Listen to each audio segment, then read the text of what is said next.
Today there is a lot of news from the Velyka Novosilka direction. Here, after months of relative inactivity, Russian forces have drastically increased the intensity of their offensive operations, targeting the villages of Staromaiorske and Urozhaine. These villages, located south of Velyka Novosilka, hold tactical and symbolic significance, as these are the last settlements that Ukrainian forces recaptured during their counteroffensive in the summer of 2023.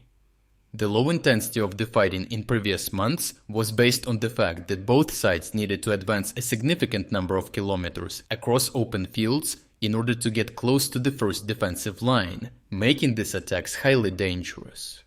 However, according to analysts, in the face of this apparent inactivity, Ukrainian forces may have moved some of their personnel to other hotter spots on the front line. This relocation, added to the lack of material suffered by Ukrainian forces in the past months, may have given the Russians an opportunity to make sudden advances to the borders of Staromaiorske and Urozhaine. The primary objective for Russian forces in this area is Velyka Novosilka. This settlement serves as a vital stronghold surrounded from all sides by rivers, as well as a logistic node, supplying all southern settlements.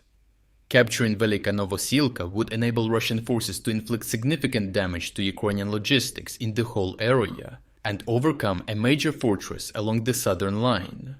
In addition, Russian forces aim to potentially link up with their operations in the southeastern Donetsk region, which aim to encircle Volodar following their repeated failures in frontal assaults.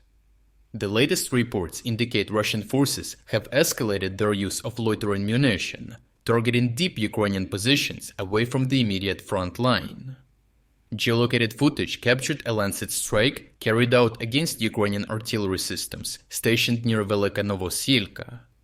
In addition, Russian forces recently reported the destruction of a critical bridge over Mokroyaly River in Velyka Novosilka, aiming to disrupt Ukrainian logistics operations between the main town and the southern settlements.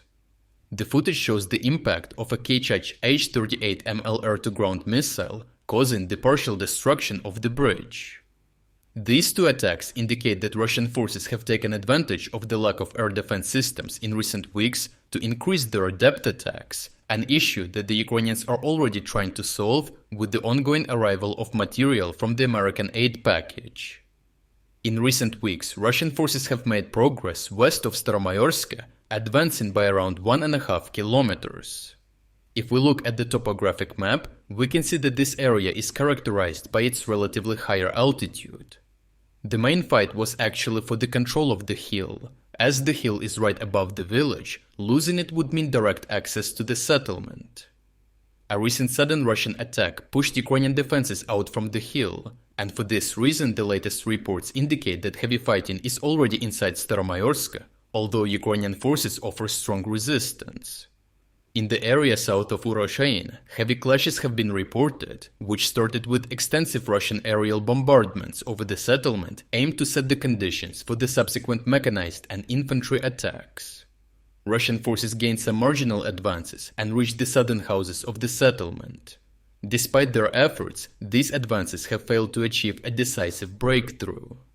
Due to strong resistance, the Russian strategy has alternate probe attacks further east, seeking new vectors in an attempt to outmaneuver Ukrainian defenses.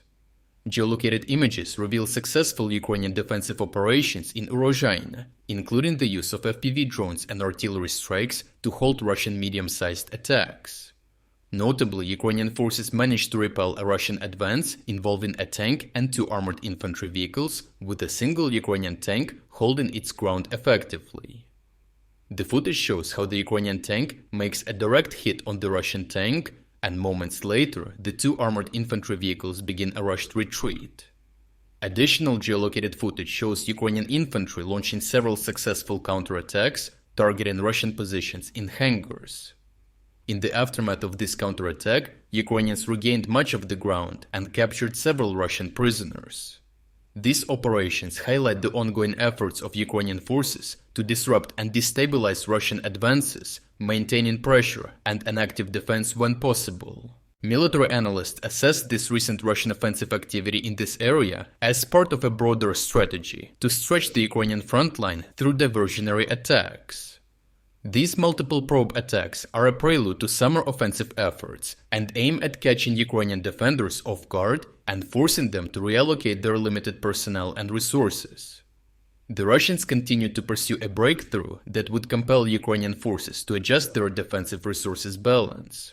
However, the lack of strategic objective in this direction highlights that Russian forces will hardly be able to commit a comparable concentration of forces to that of points on the front line with clear strategic and political objectives, which makes possible Russian advances in this direction likely to be contested and overturned in the short term by Ukrainian forces. Overall, the situation in the area south of Velyka Novosilka remains highly dynamic and contested. Russian forces have increased the intensity of their attacks, making marginal advances but failing to achieve a decisive breakthrough.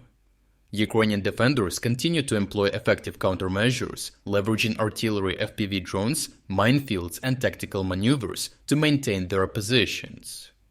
The resilience and adaptability of Ukrainian forces in this region have been crucial in preventing a full-scale Russian breakthrough on this particular segment of the front line.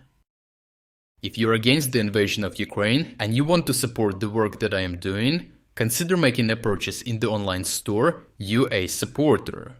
Here you can find a lot of products with Ukrainian symbols to not only show your support for this channel, but also for Ukraine. The link to the online store is in the description. Thank you for watching this report, and I will see you in the next one.